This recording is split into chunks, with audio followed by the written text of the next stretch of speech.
하나님의 사인을 따라 움직였다 말씀드렸죠.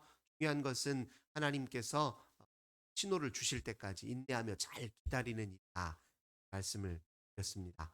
드디어 오늘 본문의 말씀을 보면 하나님께서 시내산에 머물러 있던 그들을 바란 광야까지 시키는데 그 이동 과정에 대해서 설명을 하고 있습니다.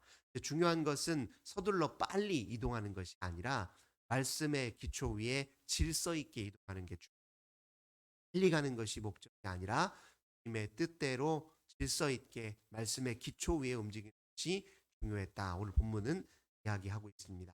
진영이 움직일 때 하나님의 성막 위에 구름이 하나님께서 하셨잖아요. 그 구름이 높이 떠오르면 이스라엘 백성들은 자리를 옮겨야 되는가 보나 하고 이제 사인으로 받아들여서 나팔을 붑니다. 짧게 이제 두 번 불면 이제 하나님께서 하여금 이동하려고 말씀하셨구나 이렇게 알아듣고 진영을 다시 이동하기 위해서 어, 번열을 준비하는데요. 제일 중요한 것은 이제 순서입니다. 누가 어떤 지파가 제일 앞장서냐? 유다 지파가 제일 앞장섭니다. 유다 지파는 동쪽 진영의 성막을 보고 거기서 기사를 하는데 이 동쪽은 성막의 입구가 성막의 입구 동쪽에 있는 지파들이 앞서서 세 지파가 나란히 서고요. 그 다음에 남쪽에 있었던 지파가 세 지파가 더 쓰고 그 다음에 서쪽, 그 다음에 북 이런 식으로 차례대로 섭니다. 이렇게 딱 지파가 순서대로 이렇게 가서 이동 시작하는데 제일 앞서서 누가 이 모든 지파를 인솔하느냐? 레위 제사장 그룹이 증거궤를 메고 그 증거궤 하나님의 십계명이 담긴 증거궤가 모든 지파 무리를 가장 앞 최선두에 가게 되어 있습니다. 이것도 상징적인 의미죠. 그 하나님을 앞서가지 말아야 된다는 겁니다. 네, 말씀을 따라서 행동해야 된다. 그것을 보여주고 있습니다. 오늘 본문의 말씀을 보니까 그 언약궤가 이동할 때에 하나님이 3일길쯤 그들을 이동시키는데 항상 제일 먼저 언약궤가 앞서가서 그들의 쉴 곳을 찾았다. 이렇게 표현하고 그것은 하나님의 백성으로서 우리가 하나님의 인도하심을 따라 살아갈 때 무엇에 주의를 기울여를 이제 깨워주고 우리는 항상 이제 우리의 미래를 살아갈 때 생각하고 행동하는 그 토대에 뭐가 있어야 되냐면 항상 말씀의 기초 위에 평안함을 가지고 생각하고 행동한다. 이게 상징하고 있습니다. 그 미래에 대한 지나친 기대감, 흥분 상태로 뭔가를 생각하고 행동하는 것도 자제해야 되고 또 두려움에 지나치게 사로잡혀서 생각하고 행동하는 자제해야 됩니다. 주님이 주시는 평안함 가운데 생각하고 행동하는 것이 가장 이제 안전하고 가장 좋은 길이다라는 것을 본문 우리에게 이야기해 줍니다. 그러니까 주님께서 우리에게 하나님의 음성과 뜻의 확신을 주실 때 가장 중요하게 나타나는 특징이 그거예요. 하나님입니다. 주님의 음성인지 아닌지를判断하는 가장 중요한 이 사실 평안함이에요. 인생의 큰 어떤 선택의 기로에 서거나 어떤 중요한 행동을 앞두고 있는 하나님 앞에 이제 묻고 우리 기도를 하잖아요. 그때 하나님이 사인을 주실 때 항상 평안함으로 같이 동치해 주죠. 마음이 평안해지면서 확신이 생길 때 우리가 사람이 어떤 사람도 존중할 만한 사고 신뢰할 만한 사람 존중할 만한 사람이 우리에게 이야기할 때 그 사람의 말 중에 무게감 있게 다가올 때가 있고 이 사람 말 그렇지 하고 무릎을 내리치면서 그 말이 오라라고 이렇게 고개가 끄덕이지면서 내 마음이 평안해지고 확신이 생길 때 있잖아요. 하나님께서 우리에게 사인을 주실 때 마찬가지. 우리가 말씀을 묵상하고 읽는 가운데 하나님께서 내 마음속에 평안한 가운데 확신으로 주시는 그 말씀을 붙잡고 우리가 생각하고 행동할 때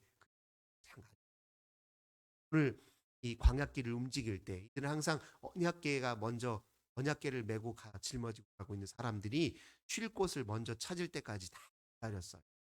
그러니까 먼저 앞서가려고 하는 사람이 아무도 없었습니다. 기다렸다가 말씀의 토대 위에 두 번째로 34절을 보니까 그들이 진영을 떠날 때 낮에 여호와의 구름이 그 위에 덮었다. 하나님이 늘 어떻게 그 자리에 내 인생에 어떻게 역사하시는지를 늘 초점을 주님께 맞추어서 움직였다라고 이야기해요. 그 다음에 35절.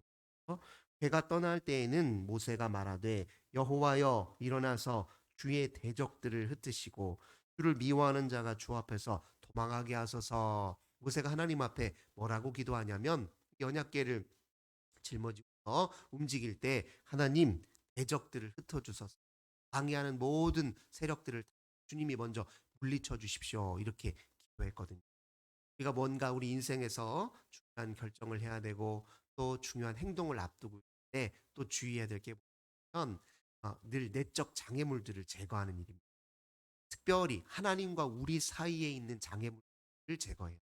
내가 하나님을 생각하는 데 방해가 되고 내가 하나님의 뜻을 묻는 데 방해가 되고 내가 주님을 가까이 하는데 방해가 되는 것이 무엇인지, 그게 잘못된 습관이면 잘못된 습관을 좀 내려놓는 일에 좀, 그게 우리의 죄라면 그 죄의 문제를 가지고 하나님 앞에 회개해야 됩니다. 그리고 또 혹시 내 마음속에 탐욕이나 또 욕심이나 지나친 충동, 내 마음속에 이런 일그러진 왜곡된 마음가짐이 있다면 그 모든 걸 정돈하는 것이 중요하다. 다 내적인 장애물, 하나님과 우리 사이에 있는 이런 장애물들을 제거하는 일을 하나님께 에게 새로운 길을 열어주신다. 이렇게 이야기합니다. 제가 어제 말씀드린 것처럼 그들은 빨리 가나안 땅에 들어가는 게 중요한 게 아니라 하나님의 백성다운 모습을 회복하고 그 땅에 들어가는 게 중요하거든요. 우리가 원하고 기대하는 미래를 빨리 맞이하는 것보다 훨씬 중요한 것은 그 미래를 살아갈 내가 하나님 앞에 온전한 사람인가, 하나님 앞에 건강하고 성숙한 사람인지를 먼저 따져보고 하나님의 백성으로서 미래를 맞이해야 돼. 하나님과 무관한 사람으로 미래를 맞이해야 돼. 그 미래는 우리에게 진정한 희망은 아니다. 그런 의미에서 하나님과 우리 사이에 장애물들을 제거하는 데 좀 집중해야 된다. 상징적으로 이야기해주고 있습니다. 그다음에 마지막 36절을 보시면 그가 쉴 때에 말하되 여호와여 이스라엘 종족들에게로 돌아오소서. 이렇게 이야기합니다. 무엇보다도 주님이 우리가 머무르는 곳에 함께 해주시고 주님이 역사해 주셔서 이렇게 간청하는 기도가 이제 보였습니다. 우리는요, 우리의 생각과 행동이 우리의 미래를 라고 생각하기 쉽지만 그게 아니라 하나님이 우리 미래를 열어주시는 거잖아요. 그러니까 두 가지예요. 우리는 우리 자신의 미래를 위해서 노력해야 되지만 하나님이 우리 미래를 열어주시도록 하나님을 위해서도 노력을 해야 됩니다. 그러니까 하나님과의 관계를 위해서도 애를 쓰고 또 하나님의 사명을 위해서 쓰고 야 우리가 하는 모든 노력이 결실할 수 있다는 것을 오늘 이야기해 주고 있습니다. 내 행동의 결과를 기대하는 것이 아니라 하나님께서 내 열어주실 미래를 기대. 그러면 하나님을 위해서 나는 무엇을 오늘 할 수 있을까? 이 생각도 해야 된다는 거예요. 내가 주를 위하여 오늘 무엇을 할 수 있을까? 이렇게 고심하고 주 앞에 내게 맡겨주신 사명과 주를 기쁘시게 하는 일에 충실할 때 주님이 내게 밝은 미래를 열어줄 수 있다. 그렇게 오늘 본문은 우리에게 말씀해 주고 있습니다. 이스라엘 백성들은 광야를 나는 법이에요. 광야를 지나는. 광야는 한 치 앞도 내다볼 수 없는 것이고 그리고 사실은 아무리 가도 늘 똑같은 자리 같이 보여요. 왜냐하면 사막이잖아요. 지정표 같은 게 없습니다. 이곳과 저곳 사이를 구별할 수 있는 별로 많지 않아요. 왔어도 3일 길을 걸었어도 똑같은 자리를 그런 느낌. 인생을 살다 보면 늘 제자리를 늘 맴도는 것 같은 기분. 늘 똑같은 것 같아요. 내 인생에는 변화도 없고 발전도 없고 왜 이렇게 더딘가 싶을 때가 있잖아요. 그런데 그런 순간이라도 하나님과 가까이 하고 중심으로 말씀의 기초 위에서 생각하고 행동하는 일에 초점을 맞추고 말씀대로 주님과 나 사이에 장애를 제거하고 주를 위해서 일하는 데 집중하게 되면 우리는 제대로 확인이 안 되지만 하나님 편에서 보면 우리는 늘 가야 될 길로 착착 가고 있는 거다. 때로는 얼마만큼 왔는지 확인이 안 되는 때로는 내가 잘하고 있는지 확인이 잘 안 돼. 그러나 내가 하나님께 초점을 잘 맞추고 살면 그 모든 것이 실은 다 본진이다. 이렇게 생각하시면 돼요. 하나님이 세상에 그 광야길을 인도하실 때 다시 애굽으로 돌려놓겠어요? 아니잖아요. 그들이 주님의 신호 따라 움직이면 움직일수록 그들은 가야 할 곳을 잘 찾아가고 있는 것입니다. 그러니 주님을 표대고 사는 사람들은요, 앞이 캄캄해도 답답하지 않는. 왜냐하면 주님만 붙잡고 있으면 우리는 제대로 갈 길 가고, 그렇게 가다 보면 하나님이 확인시켜 주십니다.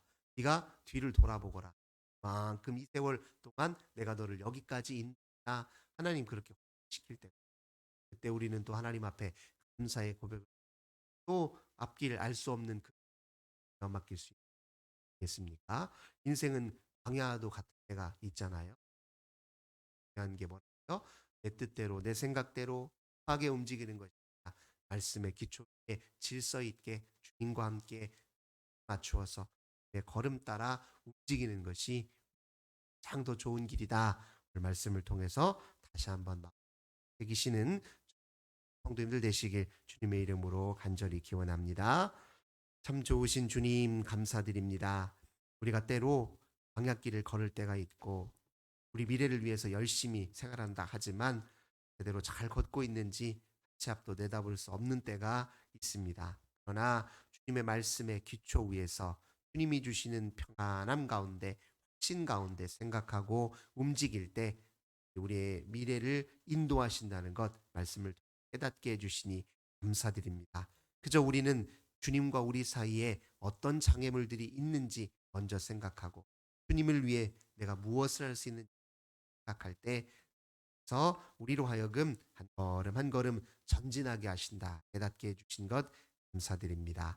이 말씀 붙들고 오늘도 승리하는 저희들 되게 하여 주옵소서. 앞이 캄캄해도 빛 대신 주님을 오늘도 단단히 붙들고 살게 하여 주옵소서. 오늘 이 아침에 우리 김용래 권사님 건강 주셔서 감사합니다. 주님께 귀한 예물을 드렸습니다.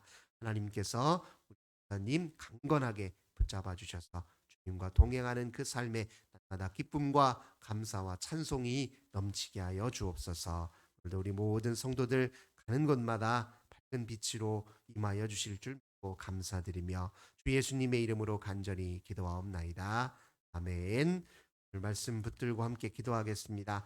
주님, 저희들 생각 따라 섣부르게 움직이는 것이 아니라 말씀의 질서 따라, 말씀 따라 질서 있게 주님과 함께 동행하는 저희들 되게 해주세요. 기도해 주시고 환우들을 위해서 기도합시다. 치료를 앞두고 있는 분들, 또 치료 회복 중에 있는 분들, 수술을 앞두고 있는 분들도 있습니다. 또 하나님 오랫동안 또 요양병원에 홀로 계신 우리 권사님들도 계십니다. 위에서 기도해 주시고 우리 자녀 세대를 위해서 기도합시다. 우리 교회를 위해 나라와 민족을 위해서 주님 앞에 간절히 기도하겠습니다. 오신 주님 감사합니다. 오늘도 아버지 앞에 기도로 하루를 시작하는 모든 주님께서 능력의 손, 권능의 손으로 붙잡아 줘. 저희들 연약하여 흔들리고 넘어질 때 많지만